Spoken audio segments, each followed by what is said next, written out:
Bobsleigh happens to be a sport that is dominated by men at first.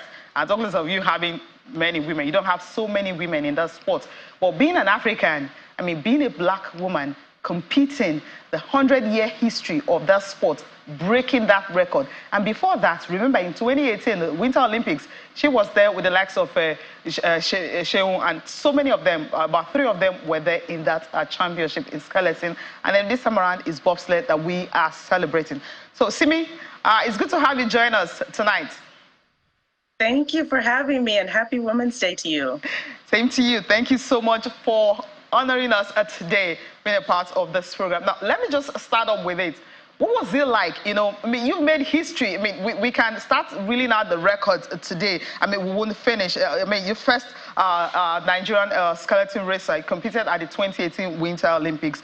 I mean, of course, first African, also female, you know, in skeleton. And of course, first black female Olympian in the sport history. And in 2022, you won the women's Manu Bob event in 2022. That was the Euro Cup.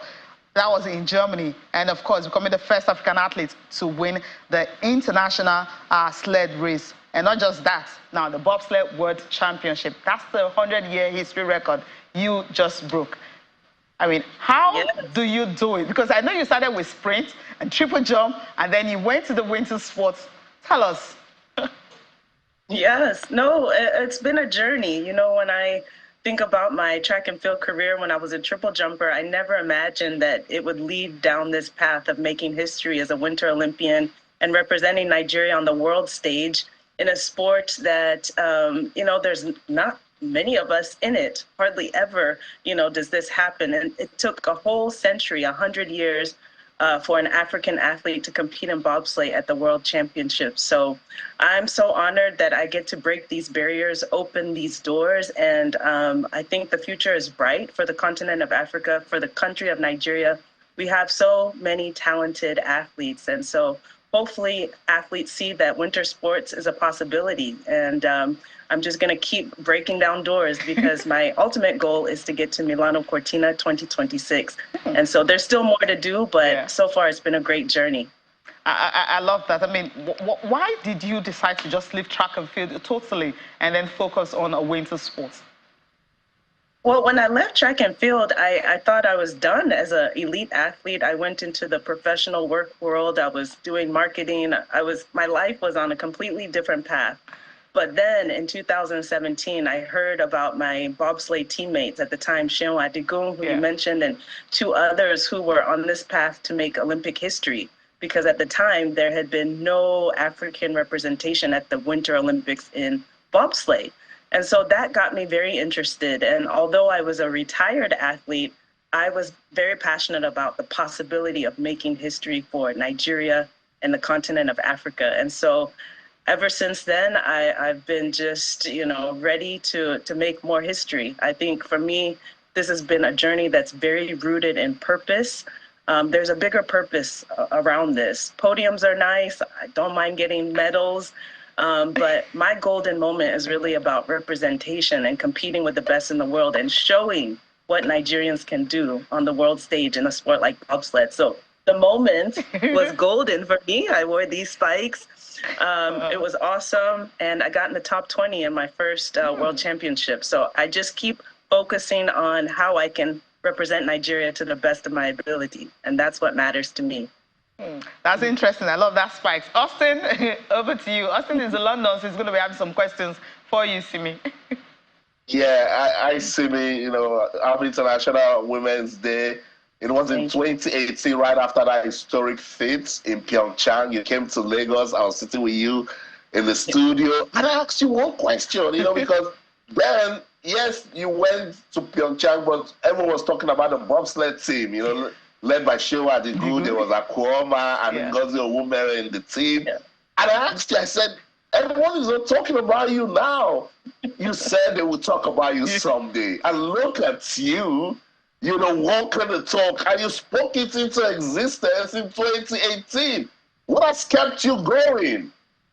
I mean, it's not an easy sport. Let me just be very honest. The sport is very demanding physically, mentally, financially. It drains you. but it's that hope that I can climb that ladder and achieve so much based on what I know my potential is and based on what I know exists within me, exists within all Nigerians. You know, it's that grit, it's that determination, it's that resilience, it's that perseverance that we all have. And so that keeps me going and it keeps me excited about the future. So yeah, here we are. Still, how many years later? I know. In 2024, and the world is talking about you, celebrating you. Nobody can tell a story about going the distance better than you, Simi. Today, we're celebrating women all over the world, and the theme is inclusion. And with what you've done, I tell you, speaks a lot about inclusion, particularly for athletes from diverse backgrounds. What sort of story do you want to tell that can inspire young persons, to go the distance in life? Yes, I mean, we need to know that we can do it. We need to know that we can be brave and courageous and take steps and own space in whatever areas we want to. When you talk about stories, I actually have written a story. You know, my book, children's book, Slay, Slay, Slay All Day, is exactly about that. It's a story about a young girl who is afraid to slay, but she has to summon up her courage. And even though she has times where she falls and makes missteps, eventually she continues on and accomplishes her goal. And that's the message I want to send to young people, is that you have to continue to persist. Tenacity, it's important. It may not happen the first time around, but you have to just keep going. You might be scared while you're doing it, but you have to push through that fear. And so that's the message that I want young people to really think about on this International Women's Day, is just the power of perseverance. Just continue to keep going and you will get there. I love it so much. Cecilia, once again, I want to hand it over to you. Give the women all the flowers they deserve. I'm so inspired tonight. Thank you so much. Simi, before we let you go, I know so many people are inspired by your story. I mean, the fact that hard work, not just hard work, determination also, and strong support system are actually key to survive, especially when it comes to an expensive sport like this. I mean, we want more people to actually follow your footsteps. We want the next Winter Olympics, we can't be celebrating more women in this sport. Is there anything you're doing, for that, to make maybe the dreams of some young girls who are looking up to you and saying, okay, I know I'm a black woman, but obviously I can actually, break that barrier and be able to, attend a world championship in bobsleigh? Yes, of course. So I have a foundation, the Simi Slays Foundation, and our job is to empower women and girls all around the world. And we focus on helping elite athletes that are at the Olympic and Paralympic level. And we also empower adolescent girls ages 14 to 17 through our leadership program, where we teach them leadership competencies through the power of sport.